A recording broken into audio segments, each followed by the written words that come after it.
Hello and welcome to The Download from Wise Woman and Wordsmith, where insight meets inspiration. A space for creatives, dreamers and visionaries ready to spark new ideas, ignite purpose and reimagine possibilities. Here we share downloads of wisdom, stories and strategies to help you thrive in your creative journey. I'm your host, Jill Marshall. Tune in, connect and let the magic unfold. There's something about December that has always felt different for me. Not just festive, not just busy or reflective. There's an undertone to it, like the month itself is kind of a thin veil, a doorway, where the year that's ending overlaps with the year that's calling. You'll know by now that I like thin veils where the universe whispers, and doors that invite you to step through. It's all part of the intuitive language patterns that call us forward into the newer, expanded versions of ourselves, if we're prepared to take the hint. And this December has carried that sensation even more strongly, almost insistently. I felt it in my bones. Something is asking to begin. Something wants to be taken seriously, and it wants a container. So after months of circling around it, resisting it, flirting with it, avoiding it, letting it tap me on the shoulder, I'm finally naming it. I'm calling it my Creative Residency. 6 months, December the 1st to May 26th, of devotion, immersion, and output. A season, if you like, of taking my own work as seriously as I take everyone else's, where I make the main thing the main thing. And the main thing for me, other than the people in my life, obviously, is my creativity, notably my writing, and my ability to think very, very big, which for so long has taken second, third, or even no place at all to the other things happening around me. But as always, the seed of this idea didn't arrive neatly. It's been growing through the cracks for a long time. And strangely, or maybe perfectly, the voice that crystallized it was someone I've followed for, I guess, almost 20 years now, certainly 15, Brendon Burchard. I started following Brendon on YouTube from his first book, Life's Golden Ticket. I've embraced his marketing ideas, had aha moments around his personal development advice, identified and strategized with his beautiful hardback planner available in all sorts of colours, and I've read every book he's ever brought out. I've been contacted by his coaching team over and over throughout the years to see if I'd like to work more directly with him, and the answer, for some reason, sometimes financial, but often not, has always been no. Not now, not yet. Something didn't quite connect. But then Brendon just launched a new podcast called Progress Mode. And when I listened to the first episodes, I felt that uncanny sensation you get when someone articulates your own inner thoughts with eerie accuracy, when your frequency lines up as never before. He isn't talking strategy or high-performance frameworks or limiting habits. He's telling stories, deep stories, origin stories, stories of failure and tragedy and near-death experiences and faith and unexpected turning points, stories of patterns, intuition, and the mysterious ways life nudges us. Sounding familiar?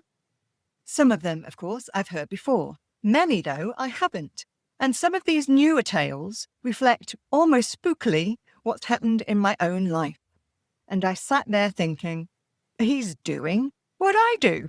He's talking the way that I talk.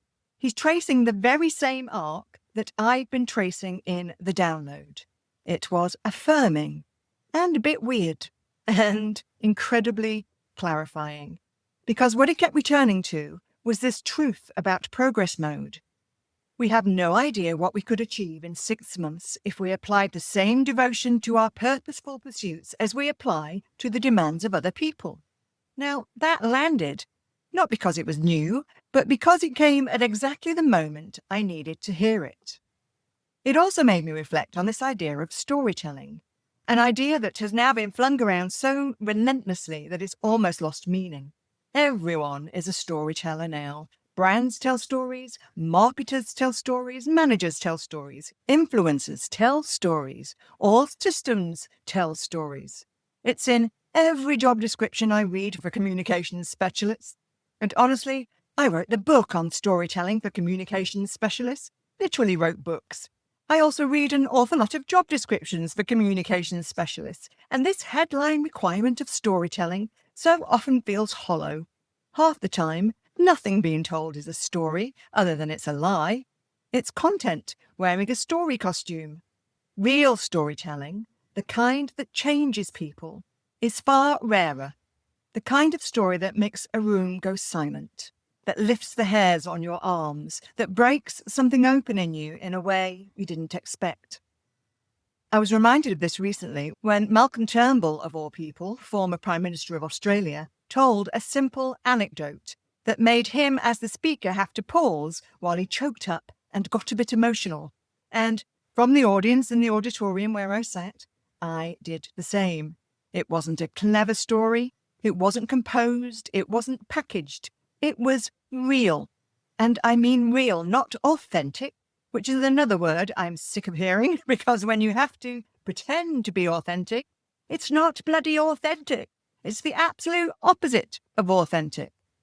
I actually, personally, find it very hard to be inauthentic. I've got the opposite of poker face, more like every thought I'm having face. An acting coach once said to me, "Your face is very mobile, Jill. Could you try being less expressive?" But yes, with me, what you see is what you get. And this from Malcolm Turnbull was just plain real. And because of that, it struck a chord all around the room. And that's what I think Brendon Burchard is doing in Progress Mode. That's what I hope the Download podcast has been doing too. Telling stories beneath the storyline, the stories that form us, that shape us, and call us. For an actual storyteller, someone who writes fiction across the age ranges, genres, and literary scales, as well as screenplays and obviously podcast scripts, this flood of storytelling rhetoric can be frustrating. But it also reminds me how powerful true storytelling actually is when it's allowed to breathe. Which brings me back to this 6-month concentration that Brendon recommended. For me, the call of a story, your story or the story you're writing, is one of the clearest ways life signals what it wants from you. And I have many calls. And back to my creative residency. It might seem silly to put a label on stuff that I'm already doing anyway. I'm always writing. I'm always adapting. I'm always scripting podcast episodes. But there is something about saying, I'm this for the next half a year, which adds permission for your own creative self and a means to articulate your needs to others. For a long time, I've been something of a stealth creative, you might say. Almost as if the statement, "Oh, I'm writing a book," is a bit of a dirty secret. People always ask me patiently if I'm writing at the moment, but with a sigh in the back end of it and a definite air of humouring the obsessive. So this is me saying, yeah, I'm a bit obsessed. And yes, I'm diving in head first again. I'm naming it and leaning in. I even brainstormed what to call it. At first, I thought of a creative fellowship, as it sounded sort of academic. But I wasn't sure about the word fellowship. It felt more like a group of people in cloaks trekking to Mordor. Fun, but not quite the vibe. Residency, though, that word feels like a tuning fork. It hums. Because residencies are not just time off. They're recognition, they're structure, sanctification of the creative process. I know this intimately because I've actually hosted them. Some years ago, I paid for, curated and personally supported 2 rising children's writers in a beautiful, quiet, writerly space where they could live and write for a few weeks. I mentored them, edited their manuscripts, and I protected their time. I gave them exactly what I've always appreciated, a serious, uninterrupted space to make the work that mattered. And residencies matter. They change the work and they change the artist. So many extraordinary pieces of literature were born because someone had time and funding and walls that said, your work is real. Think of Ali Smith, whose early supported time helped her cultivate her experimental voice. Sarah Waters, who completed major portions of her novels through structured, funded writing periods. barista whose career was shaped by artistic development grants and support that allowed her to take creative risks. Thousands of writers nurtured quietly through organisations like Arvon or retreats and residencies sponsored by arts councils. Creative New Zealand and Scotland and Wales and Creative any other country that supports the arts. And universities, of course, libraries, philanthropic trusts. Behind these residencies is almost always the same two things: a place in which to be uninterrupted and funding. A grant, a stipend, a donor, a patron, a bursary or a foundation. Because creativity, serious creativity, needs more than inspiration. It needs time, attention. It needs freedom from the relentless practical pressures that make the real work impossible. When someone funds a residency, what they are really funding is the removal of obstacles. They're buying a creative the ability to breathe. And here's me being unable to be inauthentic again. I don't have that funding at the moment. I don't have that beautiful building or that dedicated room somewhere in Findhorn or Cambridge or Berlin or Verona. But I do have something just as powerful, and that's the unmistakable sense that it's time. So my residency will be self-funded in the way most creative lives are, by saying no, kindly but firmly, to things that drain the weekend or the headspace, by taking a contract that may be less ambitious but more mentally freeing. In one novel I read, the character said that being a restaurant dishwasher was the best job ever for a writer, and I knew exactly what he meant. I'll be giving myself permission not to carry everyone else's downloads at the expense of my own. I'll be honouring the work first, not last. And I'm naming the season the 6 months so it doesn't collapse into general life. And the work that I'm making space for, it's luminous and layered, and it's waiting to be born. So in these 6 months, this is what's on the table. I'll be writing a new novel that's been cooking for about 5 years.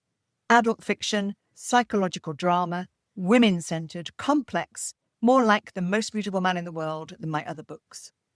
I'll be recording audiobooks for at least one of my series because I've discovered how much I enjoy recording it through the Download podcast. I'll be exploring new options for existing books and series, including adapting several novels to screenplays for production houses that have already expressed interest and that I haven't had time to follow up on. Imagine that, the author dream of seeing their book on screens dangled in front of them, and I hadn't had time. And I'll be following threads of other collaborations on both my own and other people's creative work that I've lost track of in the busyness of life. For instance, a film about a famous New Zealand surgeon based on a book I once wanted to option for film, and I'm still deeply fascinated by. The development of a woman-focused, sort of book-related app, an idea that will not leave me alone. And of course, I'll be developing and adapting the Download podcast for a new year, with all the experience gained from this year and a fresh excitement for new formats. This is not a to-do list. This is a creative ecosystem, a universe of ideas that have been waiting for the right container. But it is also a set of goals and a commitment to achieving some meaningful results. That's meaningful to me in a way that matters to me. So this, if you like, is my opening ceremony. December becomes the portal, the pledge month, the month where I say, this is real, this begins now.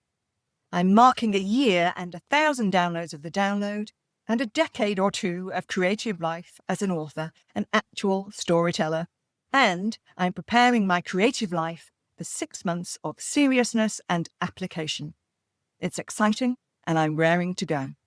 So if there's one message I want to leave you with, one truth I'm anchoring into my bones as the residency begins, it's this: honour your own downloads, not the ideas other people want from you, not the work you think you should do, not the creativity that fits neatly into life's leftover pockets, but the stories, visions, whispers, sparks, and the characters that keep returning, the ones that tug on you and won't leave you alone, the ones that feel like they're choosing you.